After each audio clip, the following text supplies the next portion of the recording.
की बात आई, जब इसकी स्क्रूटनी की गई तो स्क्रूटनी में पता चला कि केवल 3,000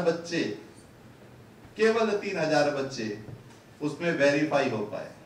उनका भी पता नहीं है कि वो भी राइट है कि रॉन्ग है। इसके कारण से जब एलजी साहब को ये फाइल भेजी गई, उसके बाद वहां पे जब एंटी करप्शन ब्यूरो को ये फाइल पुटअप की गई कि इसमें भी कहीं ना कहीं संशय हो सकता है। और जैसे कि बताया शिक्षा मंत्री जी ने कि एक बच्चे को अगर आईएएस की कोचिंग भी कराए तो 1 लाख रुपए।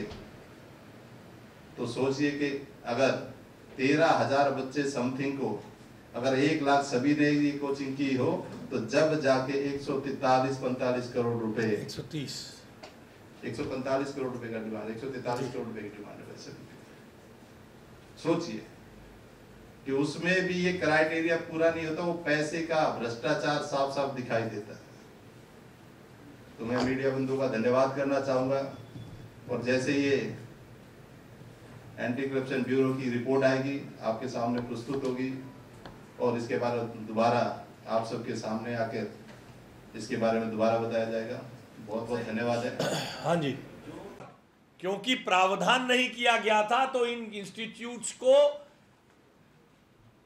कोई कोडल फॉर्मेलिटी पूरे किए बिना, ताकि इनके पैसे देने को बाध्य हो जाए, उन्हें कोर्ट के पास भेज दिया गया कि जाओ कोर्ट के रूट से हमें निर्देश करा दो, हम तुम्हें पैसा दे देंगे। सरकार ने यह नहीं पूछा कौन सा कोर्स पढ़ाया, सरकार ने यह नहीं पूछा कितने बच्चों को पढ़ाया, कब से कब तक पढ़ाया, कोई जानकारी लिए बिना सरकार ने 145 करोड़ रुपए इन कोचिंग इंस्टीट्यूट्स के पास खड़े कर दिए। इन कोचिंग माफियाओं के साथ मिलकर अरविंद केजरीवाल जी, आतिशी मरलीना जी और सौरभ भारद्वाज और पूर्व डिप्टी सीएम मनीष सिसोदिया सरीखे सब नेता हिस्सा बांटी और कटमनी का खेल खेल रहे थे। हमारी सरकार जब आई, आपको जानकर हैरानी होगी, हमारी सरकार ने इसे देखा और एक कोर्ट के केसेस को देखा तो हमने जांचने की कोशिश की। तो जब इन इंस्टीट्यूट से जानकारी मांगी गई तो बहुत खींचतान करके ये इंस्टीट्यूट केवल 13,000 बच्चों की लिस्ट दे पाए। उसमें भी अभी तक ये बताना शेष है कि इस बच्चे को आईएएस पढ़ाया जिसकी 1 लाख रुपए फीस है। इस बच्चे को कागज रविंदर जी कौन से पेज पे है?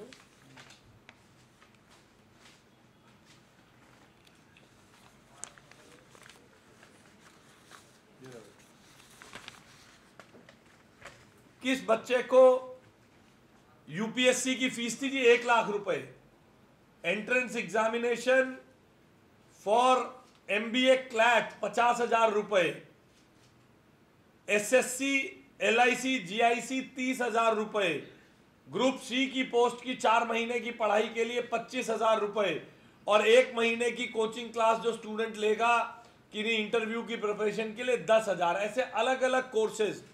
अब आप कल्पना करिए, अगर मैं ये मान भी लूं कि सारे के सारे 13,000 बच्चों ने 1 लाख रुपए वाली कोचिंग ली तो भी 130 करोड़ रुपए का खर्चा बनता है और इन्होंने राज्य के ऊपर 145 करोड़ रुपए का खर्चा थोप दिया।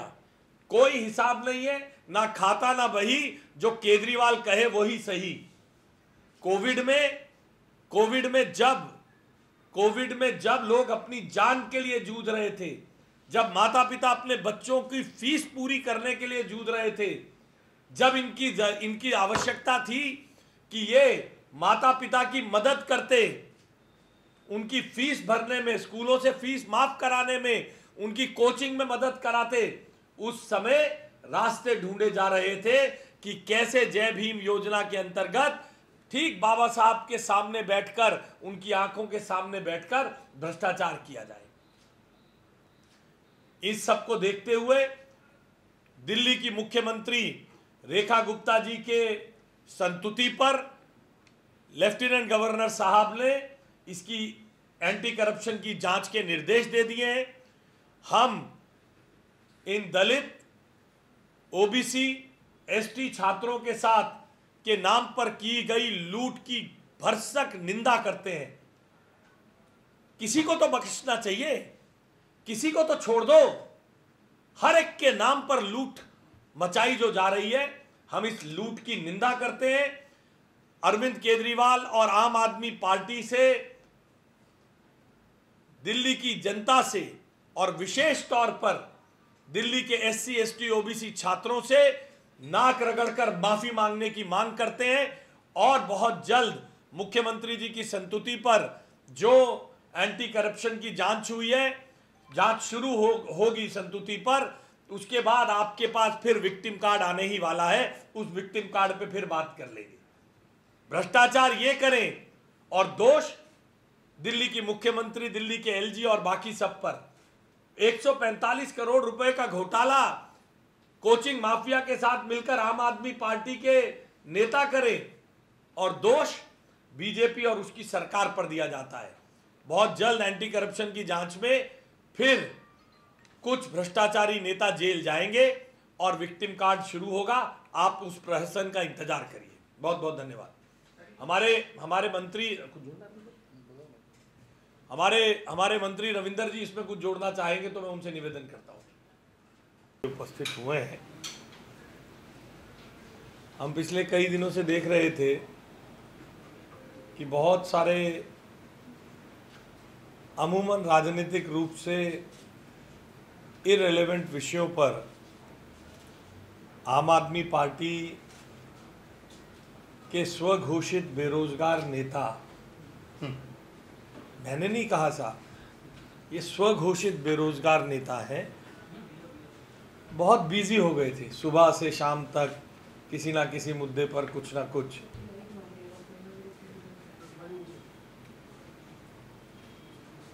जैसे जैसे हम सरकार की सभी फाइलों में, सरकार की सभी योजनाओं में इन डीप जा रहे हैं, हम अपनी नई योजनाओं को लागू करने के लिए आगे बढ़ रहे हैं, हमारे सामने चौंका देने वाले और रोंगटे खड़े कर देने वाले खुलासे हो रहे हैं, जिससे दिल दुखी भी होता है और हैरानी भी होती है। दिल दुखी इसलिए होता है कि कैसे कोई राजनीतिक व्यक्ति इतना असंवेदनशील हो सकता है कि हर किसी चीज में कैसे कोई राजनीतिक दल आम आदमी पार्टी नाम रखने के बाद इतना असंवेदनशील हो सकता है कि हर किसी चीज में घोटाला, कटमनी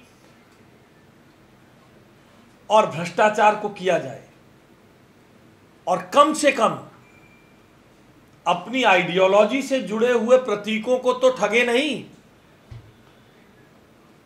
आज मैं आपको जो बताने जा रहा हूं, मैं आपके संज्ञान में लाना चाहता हूं कि अपने पीछे परम पूजनीय बाबा साहब भीमराव अंबेडकर जी का चित्र लगाने के बाद उन्हीं के नाम से चलाई गई योजना में भयंकर भ्रष्टाचार किया गया है। पिछली सरकार ने जय भीम मुख्यमंत्री प्रतिभा विकास योजना नाम से एक योजना चलाई। प्रतिभाओं का तो जो विकास हुआ होगा वो आप सबके लिए भी शोध का विषय है, मगर विकास आम आदमी पार्टी के मंत्रियों और नेताओं का हुआ, क्योंकि इस योजना में जय भीम पीछे चित्र नीला सा बाबा साहब अंबेडकर का, जिसमें लाइट भी जला के रखते हैं क्योंकि फोटो अच्छी खींचने के लिए अपनी जरूरत है, तो बाबा साहब के नाम पर चलने वाली योजना में भी ऐसा भ्रष्टाचार कि स्वयं बाबा साहब की आत्मा कराहती होगी। ये योजना 2018 के लगभग शुरू हुई। 2018 की इस योजना में 4,900 विद्यार्थियों को और 2019 में 2,071 विद्यार्थियों को पढ़ाने की बात की गई। स्कीम ये थी कि कुछ इंस्टीट्यूट्स तय कर लिए जाएंगे, उन इंस्टीट्यूट्स में बच्चा जाएगा और ग्रांट इन एड के रूप में उस बच्चे का पैसा, पढ़ने का ट्यूशन का पैसा दे दिया जाएगा इंस्टीट्यूट को वापस, और आईएएस की कोचिंग दिलाई जाएगी। आईएएस की कोचिंग के साथ साथ स्टेट सिविल सर्विसेज की कोचिंग, लॉ की कोचिंग, क्लैट की कोचिंग, ऐसी अलग अलग तरह की कोचिंग कराने के लिए बच्चों के साथ आईएएस इस प्रकार की कुछ कोचिंग कराने के लिए यह स्कीम चलाई गई थी। 19-20 के बाद जैसे ही कोविड आया तो जैसे शीश महल का घोटाला शुरू हुआ, जैसे शराब का घोटाला शुरू हुआ, लोग कोविड में अपने बच्चों को, अपने परिवार को, अपने आप को बचाने के लिए जूझ रहे थे। आम आदमी पार्टी के नेता जो आज स्वघोषित बेरोजगार भी हैं, आम आदमी पार्टी के स्वघोषित दिल्ली के मालिक, उनके वॉच एंड वार्ड के नीचे जय भीम योजना के अंतर्गत भी भयंकर भ्रष्टाचार हो रहा था। आपको जानकर हैरानी होगी, उस कोविड के कालखंड में किसी इंस्टीट्यूट से यह नहीं कहा गया किस बच्चे को रजिस्टर किया, किस बच्चे को पढ़ा रहे हो, किस बच्चे को पढ़ाओगे, कितनी कौन सी क्लास पढ़ाओगे, आईएएस पढ़ाओगे, पीसीएस पढ़ाओगे, जेई पढ़ाओगे, नीट पढ़ाओगे,